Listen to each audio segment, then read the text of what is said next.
tonight, for today rather. So, dito na naman po tayo. Kasama natin si Albert Padlan. Magandang hapon po sa inyong lahat. Welcome, magandang kamalayan. Isang magandang Wednesday ngayon. Ano kayang kamalayan natin na mauwi sa anong klaseng talakayan? I wonder what we will learn.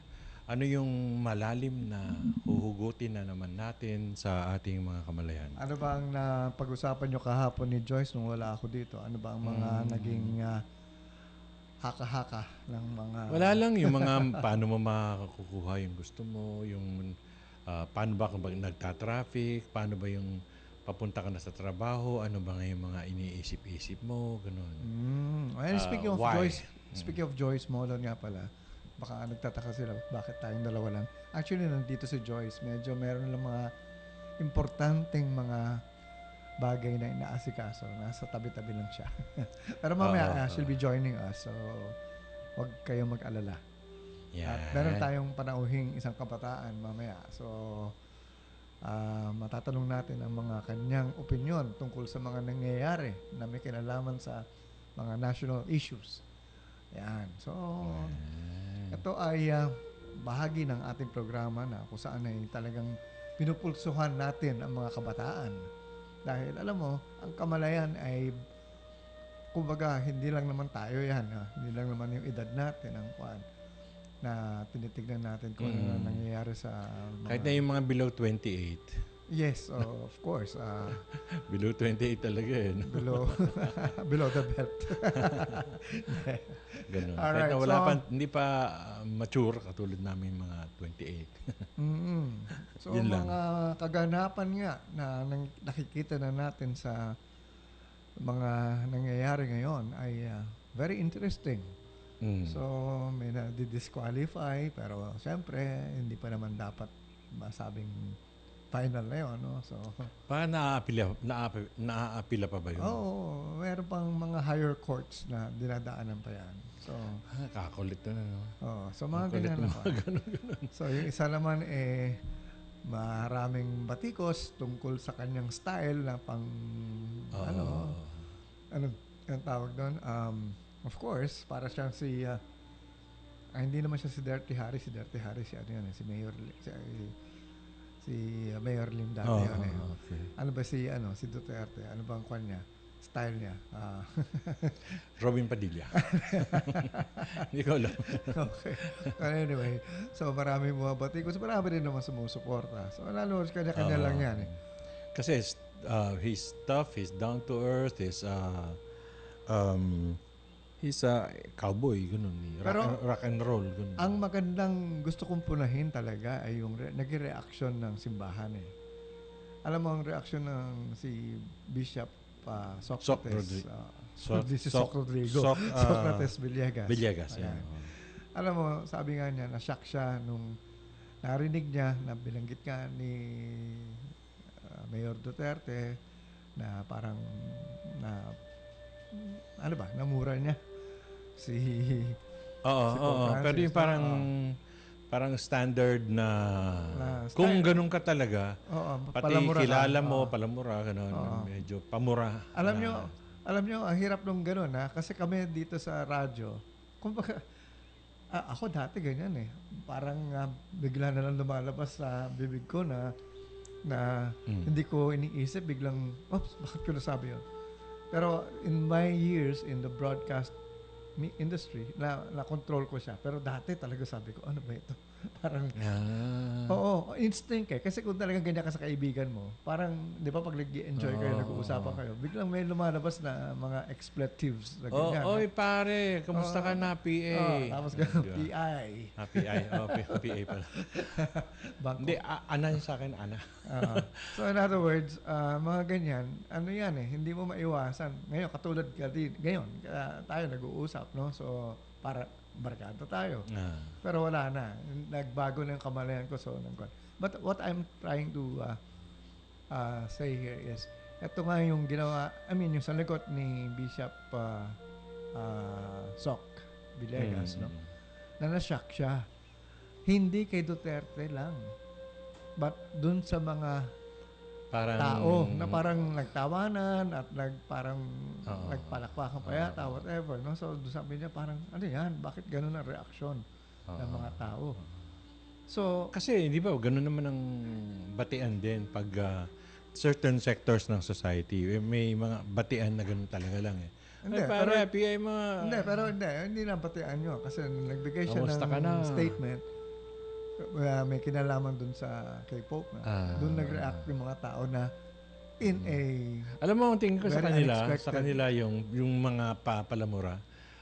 Ang pag tinanggal mo yung sumunod doon ang puntos talaga. Ang gusto niya sabihin. Umalis ka dito, wag kang pumunta rito or whatever, stuff like that. Pero yung PI wala, nakagalian eh. Siguro, ganun. So, ang akin lang So, is, medyo nakagulat din. ano ba talaga? Tayo ba dapat medyo ma-shock na doon sa reaction ng mga tao or expected na natin? Ako, sa kamalayan, expected na eh. Kasi parang given naman sa kanya yon. So, bakit pa sila nagugulat? Hindi, expected ko yung ganung reaction ng mga tao. Ng mga tao. Oo. Ibig sabihin, hindi na ako magtataka kung bakit sila ganun. Kasi sinasabi nga ni Bishop Villegas, ano ba yan? Wala na ba kayong, parang lumalabas, wala nang values, wala na ano. Walang respeto. Sabi, whatever, ang gusto ko ngayon sabihin, saan ba dapat nagsimula yung pagtuturo ng values na yan? Ding, ding. Okay. Hindi ba? Yan, Okay, yan, eh. George. Yun yung gusto ko lang malaman eh. Ano yan, nagtaka siya dahil nga parang gano'n na lang. Bakit? Sino sumira? Yan ang tanong ko. Kung meron man na, kung nawala yung values o nasira ang mga yung ano ba tawag doon? Anong term doon? Basta anyway, kung sabi mo, bababa na yung values ng tao, ng masa, saan nanggaling yun? Yun ang tanong ko. Paano nangyari yun? Bakit naging ganun? Ha? Bakit? Oo. So, yun yung bakit talaga. Bakit nga ba to nagkaganon? Kamalayan na natin yan eh. In other words, okay. Ganun na yung... Yun yung ngayon talagang ganyan ang ating bansa. Attitude. Yan yung attitude na ano mo talaga na yan ang katotohanan. Ito na yung lumalabas na wala nang pagpanggap yan. Yan mismo ang nangyayari sa Pilipino. So, whatever you're seeing, tapos may nakita ka ganun, may sinabi na nasa media. Tapos ang reaction ng mga tao, palakpakan, natawa, ganun. so Pwede kang katulad ni Bishop Sok, kung gusto mo masyak ka, pero yun ang reality. Ganun talaga apparently ganun ang kamalayan ng Pilipino. yun na nga eh.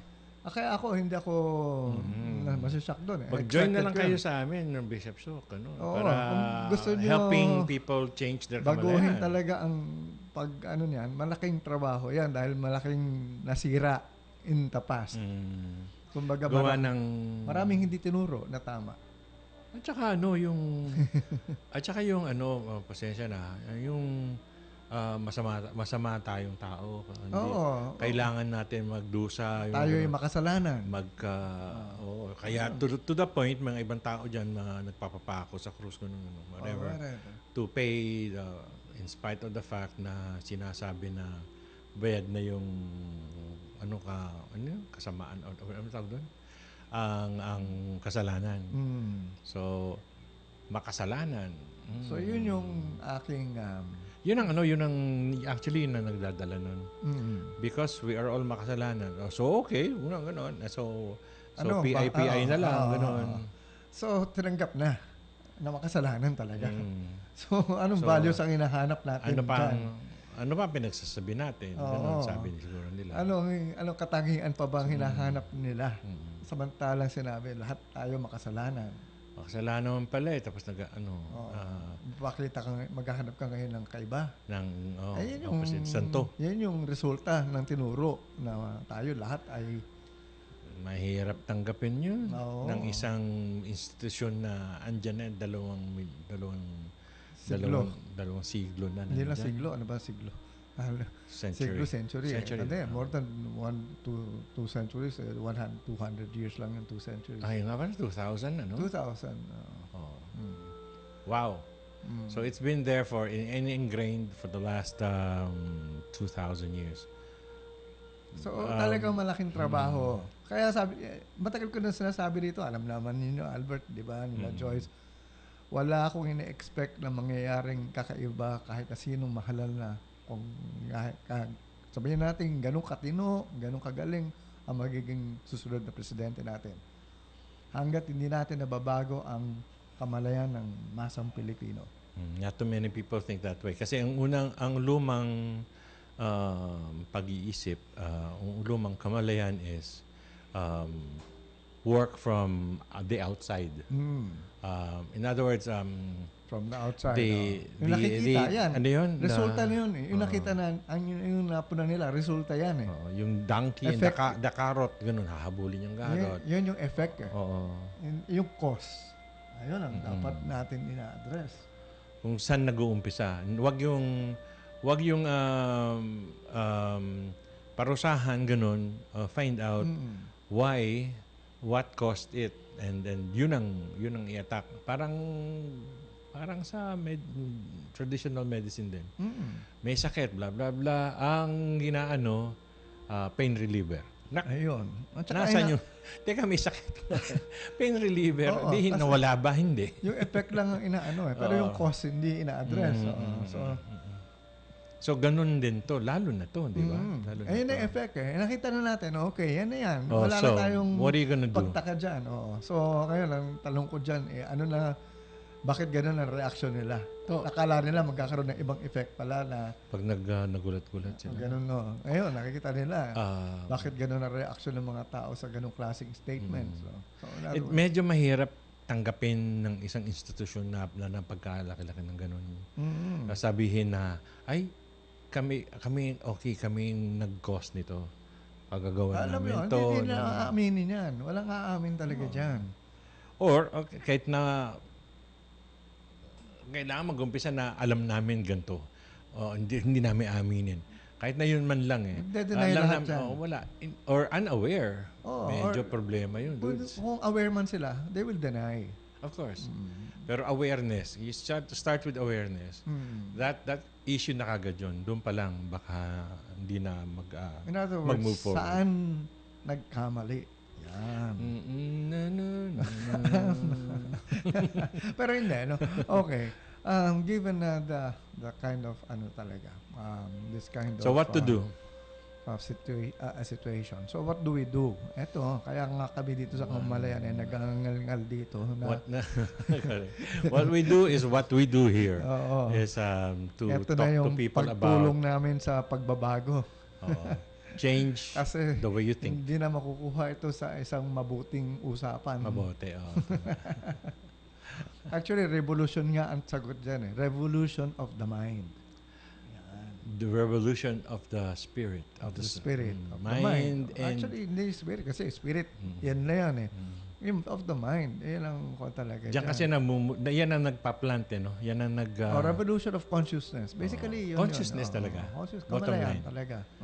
Ibabaguhin ang kamalayan. Yan ang kinukulit namin dito. You can call it that.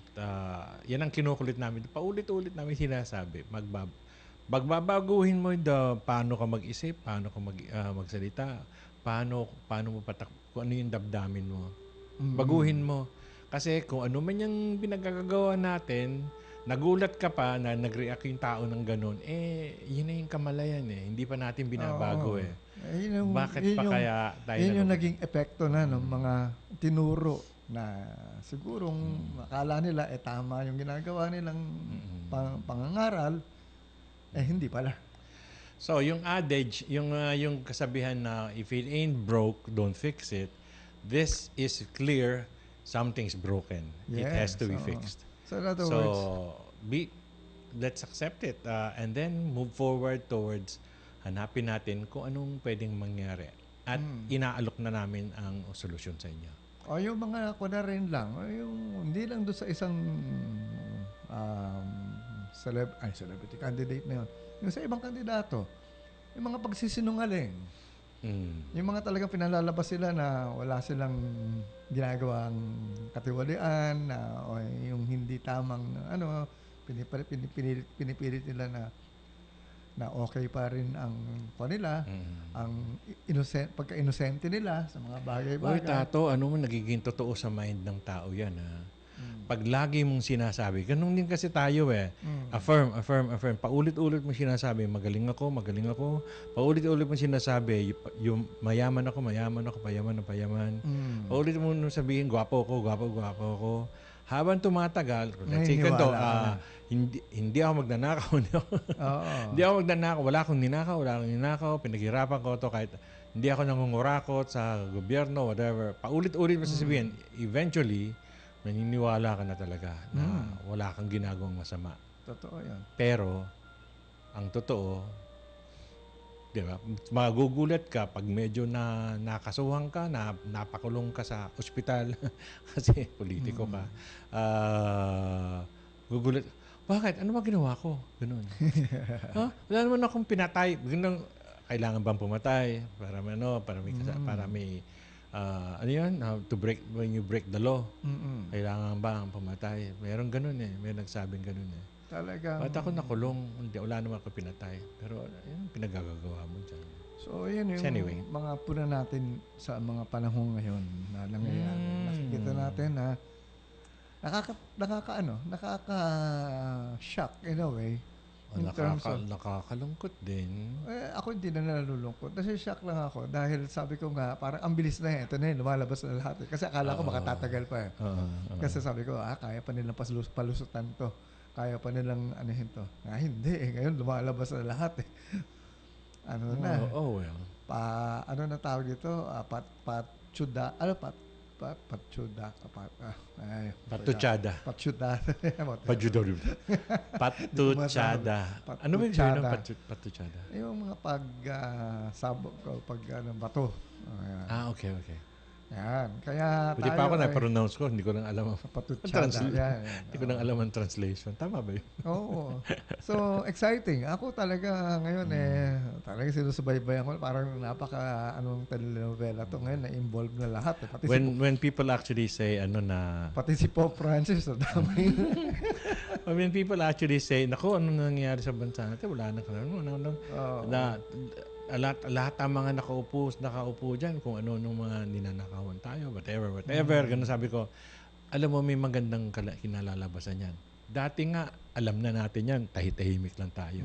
Ngayon, lumalabas na. Pwede nang gawa ng paraan. Yes. Dati, quiet lang. Sige. Diba, kagagawa. Kala nila, normal na yun. Yung mga, kung ano ba yung mga pinagagawa nila na police dyan. Di ba? Normal na sa kanila yun after a while eh. Pero parang lahat naman sila ginagawa. So it's normal. Tapos Pero wala naman akong pinatay. Ganun. Kailangan pumatay hindi ba kasalanan? Hindi pa ganun kagrabe. Hindi ba kasalanan yung ubusin mo yung coffer, yung kayamanan ng bayan? Whatever. Anyway. At dahil dun, sige, tayo ay papahinga muna. Magbe-break tayo ng bahagya at we will be right back after this break. Thank you. Narito na ang programang pinananabigan, kinahuhumalingan, ang paborito ng bayan, Phenomenon, The Return, serbisyo publiko at umatikabong komentaryo, pangungunahan ng nag-iisang Master of Phenomenon, si Danny Atienza. Phenomenon!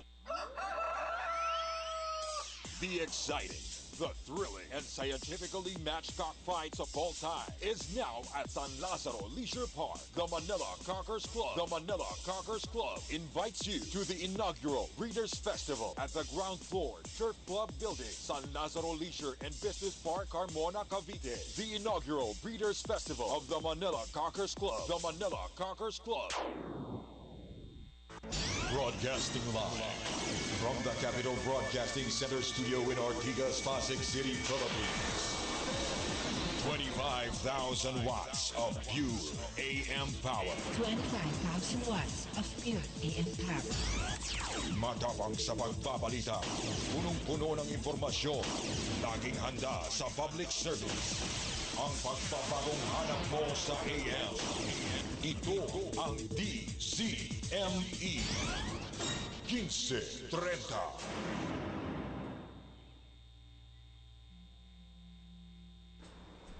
Okay, balik tayo sa ating programang Kamalayan. Ako pa rin po ang inyong lingkod, Tato Malay.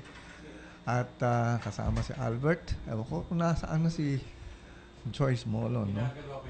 At meron tayong magiging panauhing isang kabataan dito na taga PUP. Tama ba, PUP? Okay. So, matanong natin naman ang mga kuro-kuro tungkol sa mga nangyayari rin ngayon, no? Well, of course, hindi lang yan ang pag-uusapan natin. Tignan natin kung ano pang mga pwede nating pag-usapan with our special guest today, no? Ang pangalan niya ay Walter. Walter, ano ang... Ano nga apelyido mo, Walter? Ano po? Walter James Bongar po. James Bongar. Opo. Ano yun? James... Walter James. Yung apelido ko po Bongar. Ayun, Bongar. parang ganda ng kon mo. Pagkasay ko eh. Walter James Bongar. Kala mo James Bond eh.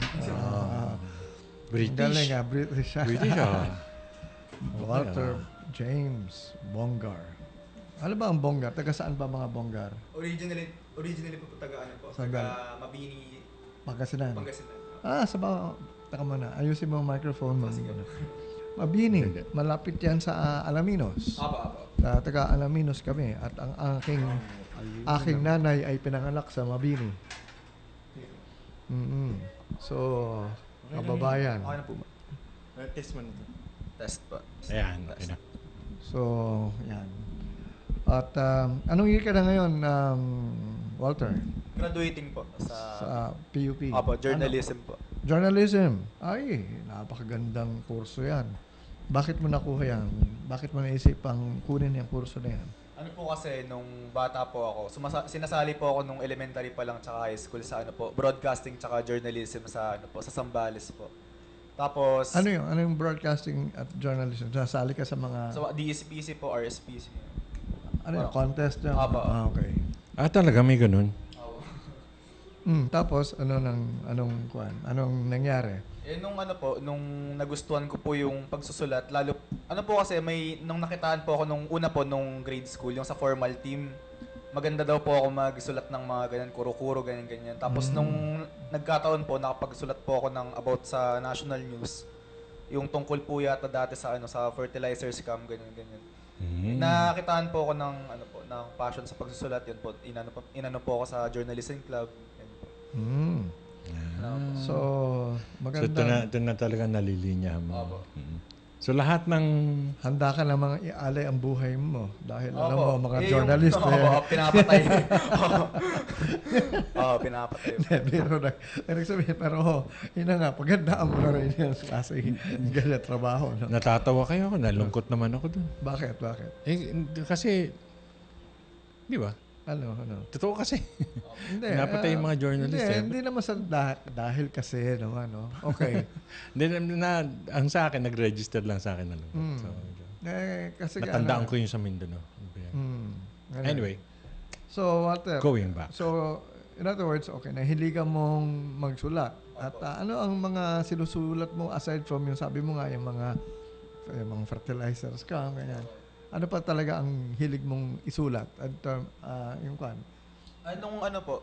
Nung elementary po, talagang gusto ko po nagsusulat po ako about yung history, ganun po. Ganun. History. Nung una po, ang idol ko po talaga si Rizal. Tapos pag kunyari may Rizal Day, ganyan, basta yung mga national heroes po, ganyan. Parang pinagsusulat po kami ng parang yung inspiration mo, ganyan mga nagawa. Tapos, yung palagi ko pong sinasite yung mga national heroes po. Yung mga sinasite ng mga klase ko, mga doktor, ganyan, mga abogado. Ako po yung sinasite ko po mga national heroes. Kasi sila po yung ang laki-laki po ng ambag sa kasaysayan. Yet, parang yung mga kabataan ngayon, nag-uumpisa na po silang hindi na po nila nakikilala. Gusto ko pong magpatuloy yung kultura po natin na hindi lang po natin sila inaalala ng tuwing ganun. Kunyari, Rizal Day o Bonifacio Day.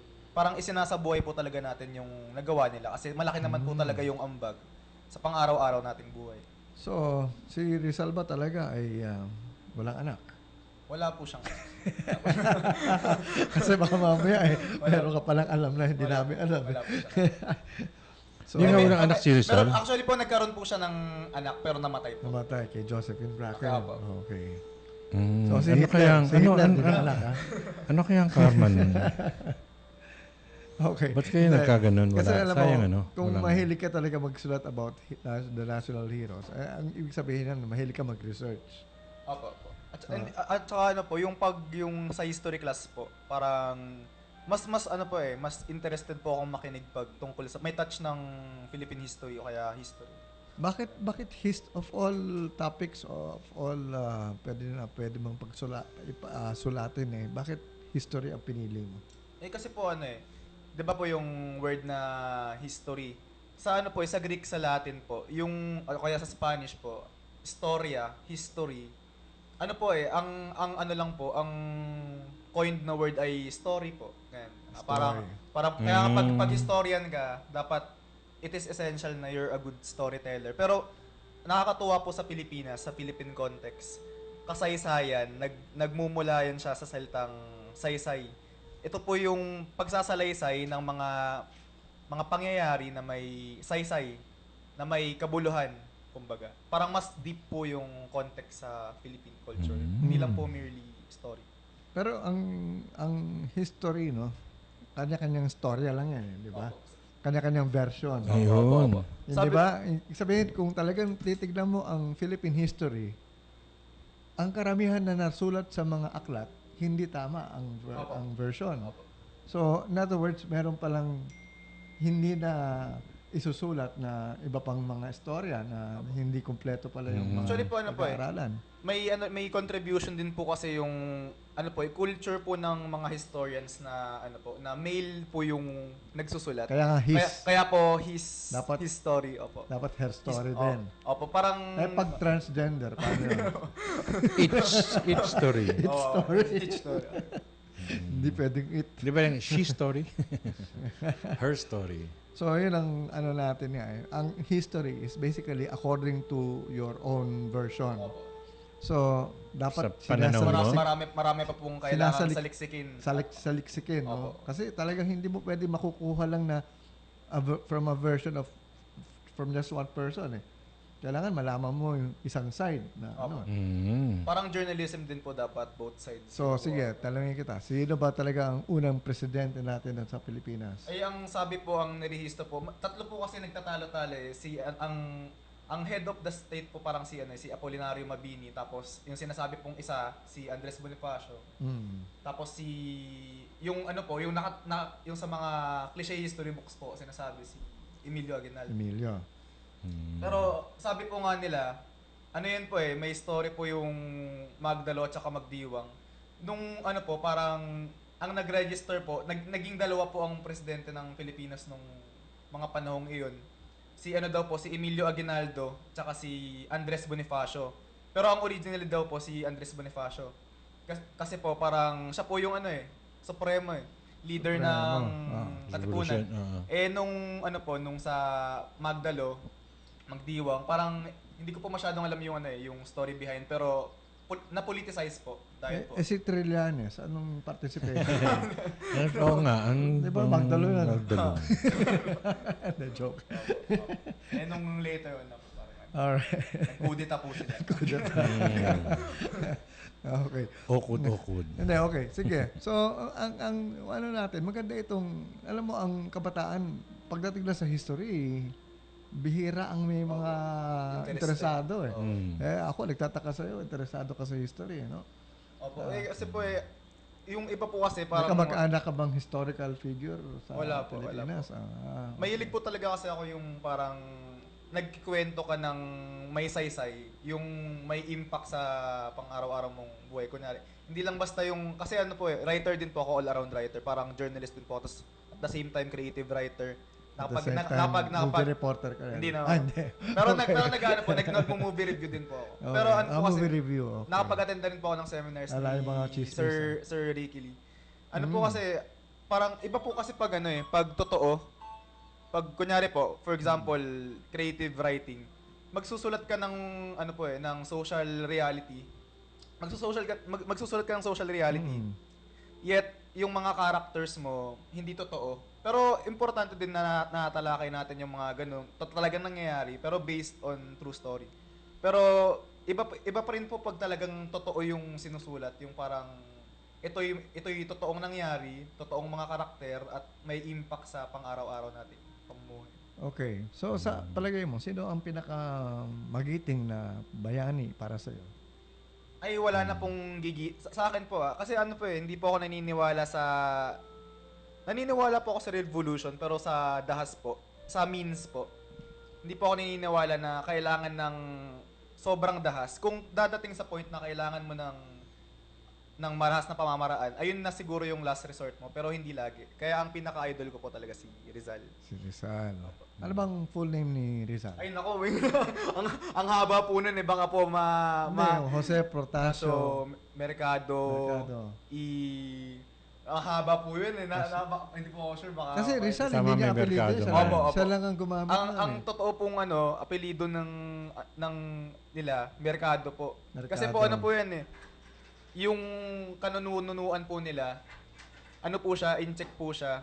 Tapos nung tinranslate daw po yung, ay hindi po, parang ano siya, ang trabaho niya ay Mga ngalakal. parang mga ngalakal.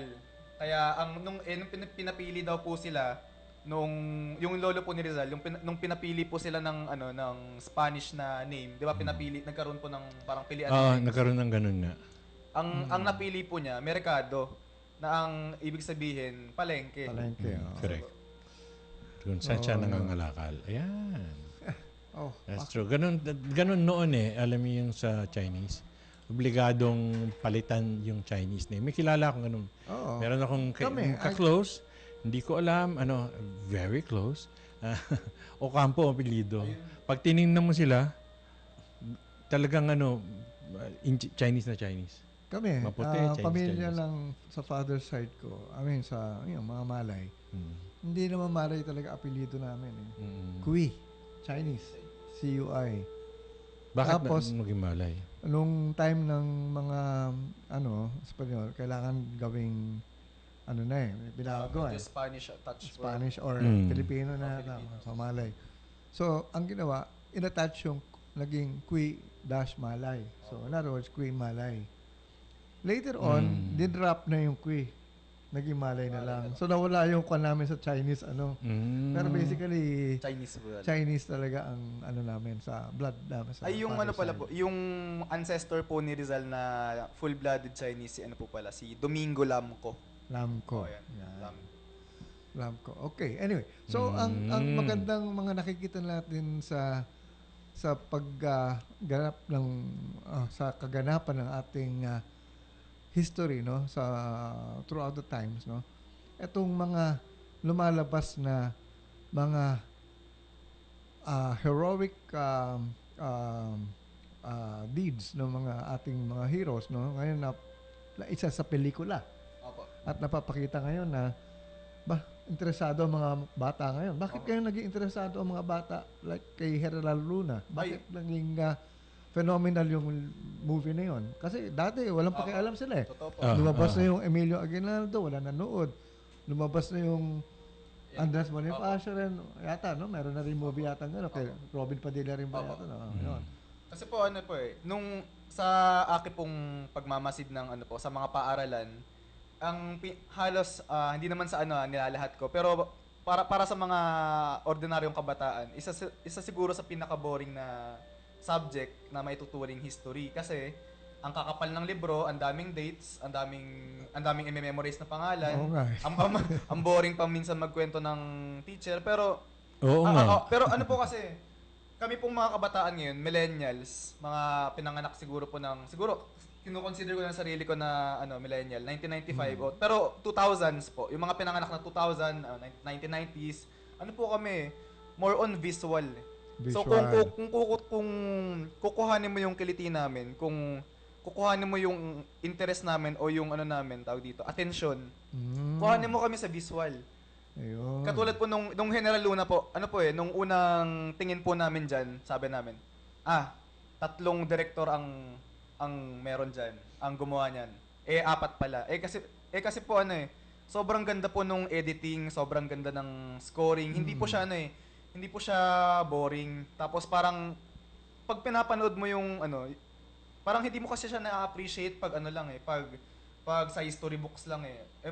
Sabi nga po ng professor namin sa PUP, dito ka lang daw nakakita sa Pilipinas na Philippine history ang nakalagay simula grade 4 ka o grade 3 ka hanggang nag-college ka.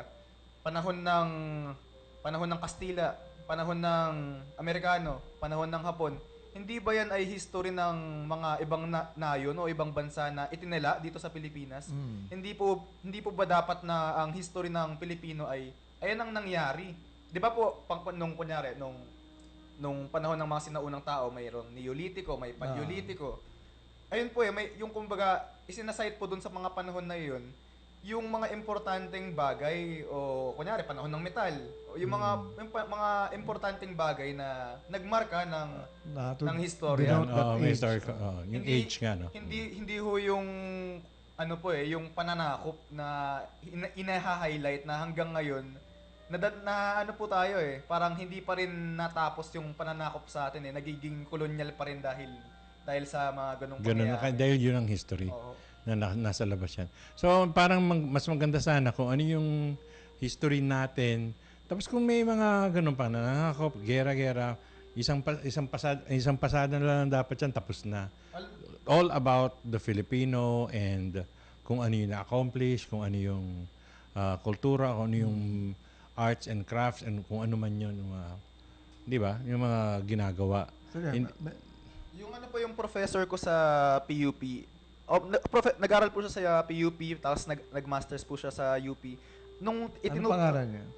Nakakalimutan ko yung pangalan. Sorry pa, pero wait lang po. Sige. Mamaya na lang po pag naalala ko. Pero ang napakagaling niya po kasi hindi niya itinuturo yung history na mula sa labas.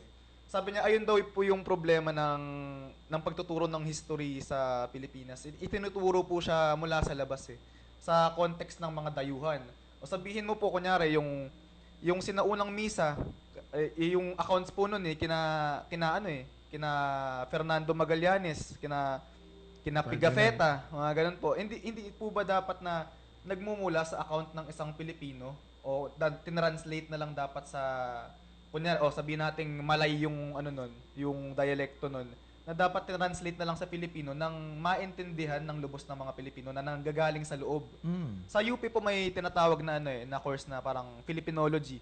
Na nung panahon ang pangalan po pa dati ng UP ay American University of the Philippines. Ganun ba? Opo. American University of the Ang pangalan po Philippines. ng PUP dati ay Philippine College of Commerce. Tapos po yung tama po. Yung Philippine Normal, ayun naman po yata yung Philippine normal talaga kasi sa pagtuturo teachers. So, anyway, ang tanong diyan is ano ba talaga ang dapat na ngayon tinuturo sa history sa mga kabataan? Yung mga sinauna pa o eto mga latest? Kasi dumadami yan taon-taon eh. Di ba? Yung EDSA, dumadagdag na yan. Ito yung mga panahon na... So in other words, ang dami-dami pag-aaralan. So ano ang dapat scope na talaga ng Philippine history sa palagay mo na tinuturo ngayon sa kabataan? Meron po kasi tayong sa pagtuturo po ng history. Meron pong parang leveling Kunyari po meron kang kunyari second year ka o sabihin natin first year, second year, third year, meron kang kumbaga specialization yung parang for example, first year high school ka. More on Philippine history.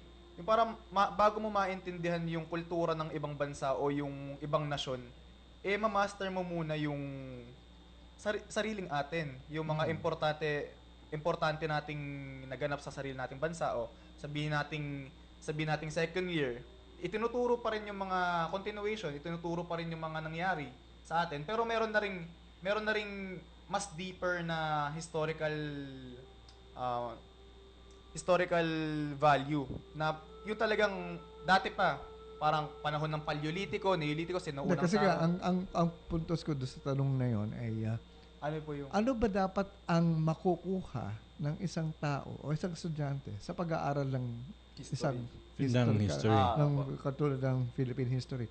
In other words, what would become of him after learning all the things that he studied sa Philippine history?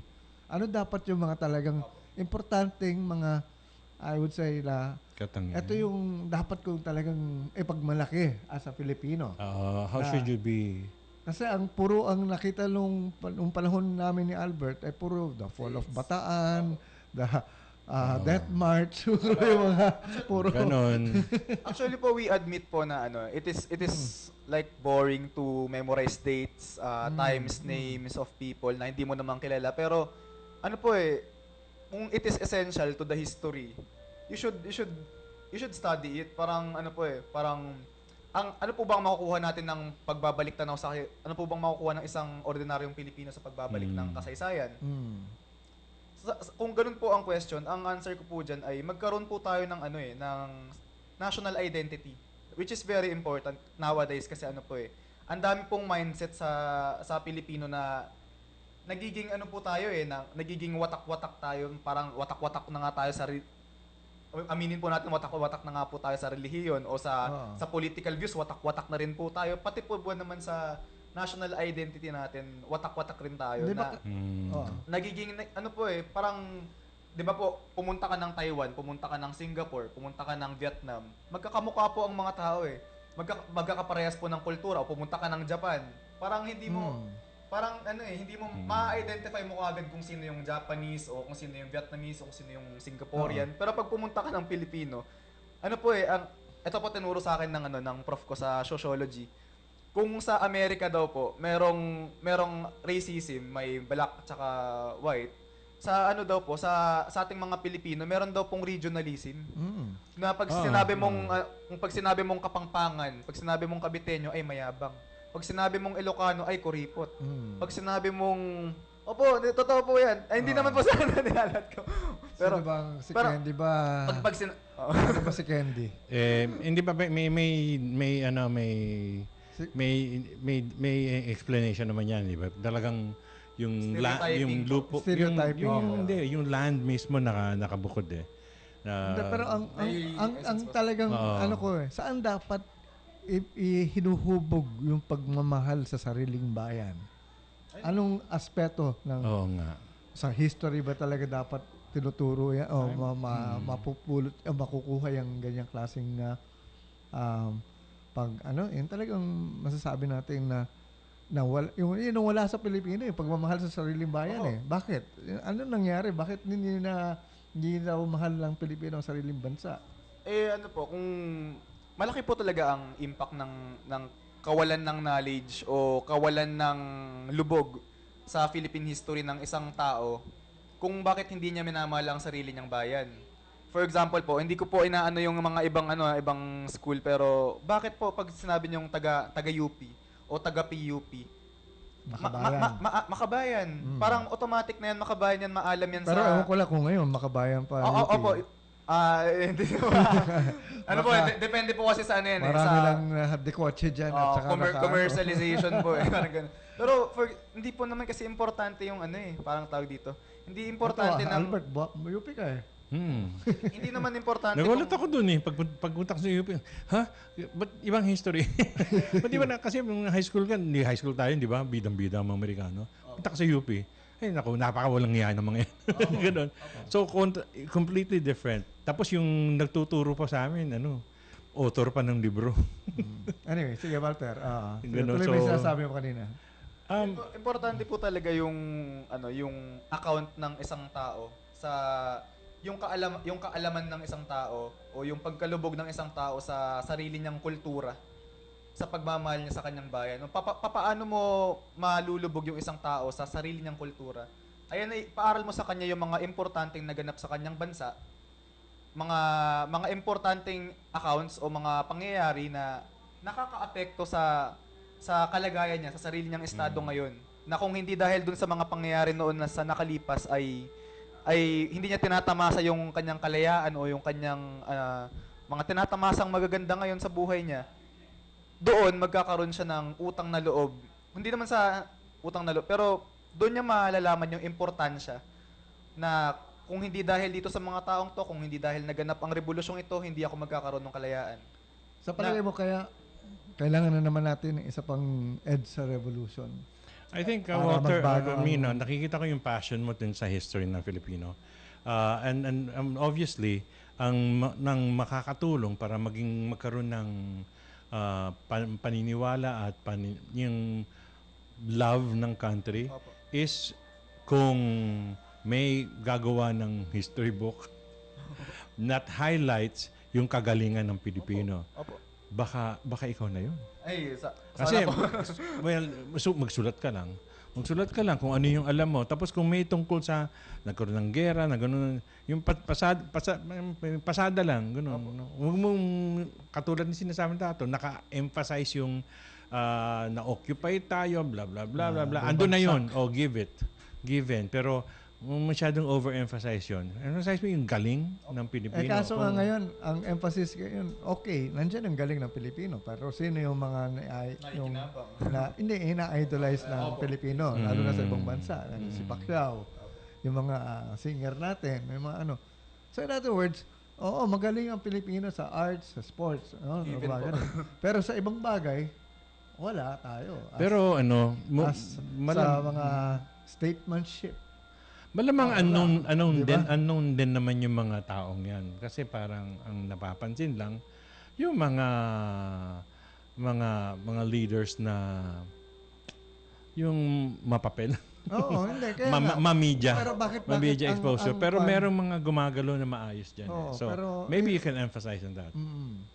Yung masasabi ko po dyan sa ganyang bagay, siguro po, ayan po yung nabanggit po ninyo, yung kahalagahan po ng role ng media or mass communication sa pang-araw-araw na buhay ng mga Pilipino na parang kunyari, isa kang busy employee, o isa kang nanay na busy ka na sa pagkananay mo o sa mga busy ka na sa lahat.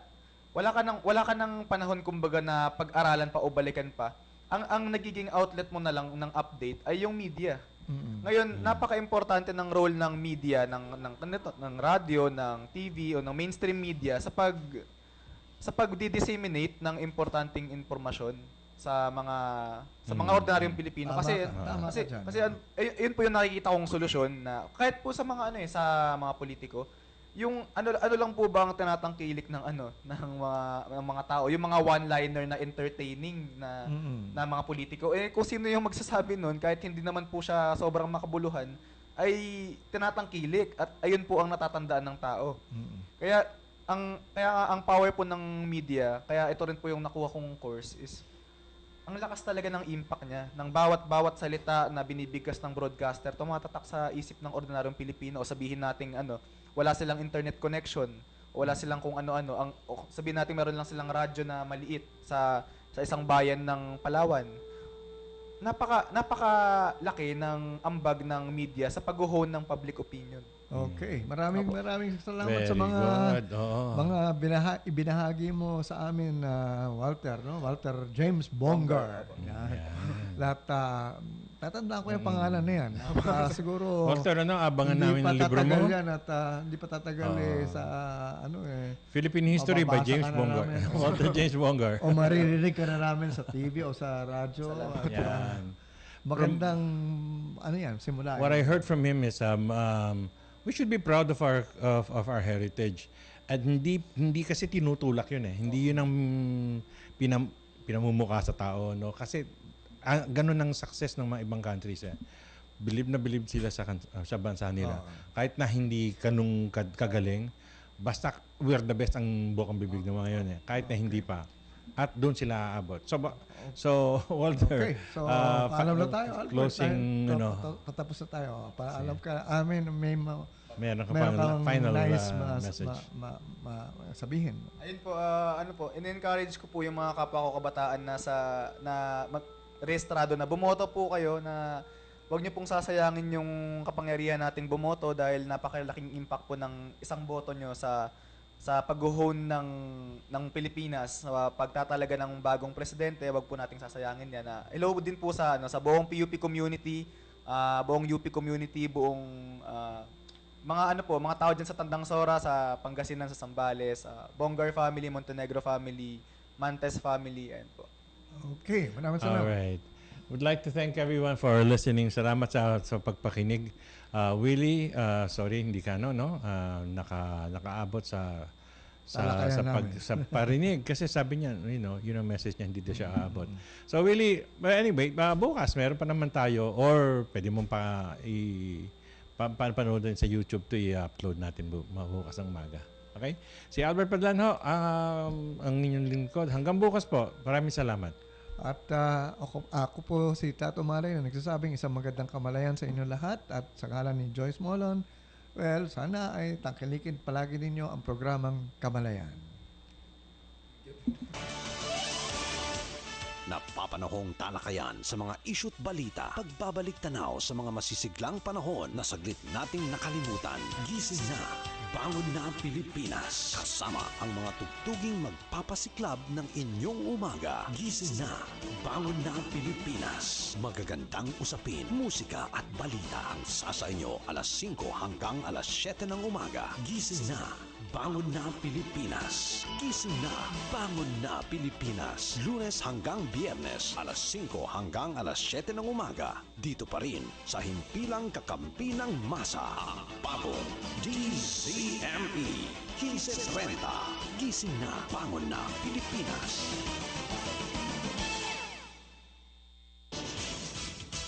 Kaagapay ng Sambayanang Pilipino ang pamahalaan, mga ahensya nito kasama ang mga non-government organizations at iba pang grupo, serbisyo publiko tungo sa pag-asenso. Ating tatalakayin ang inyong lingkod at your service. Katuwang sa pagbangon tungo sa bagong umaga, pagtulong at pag-aksyon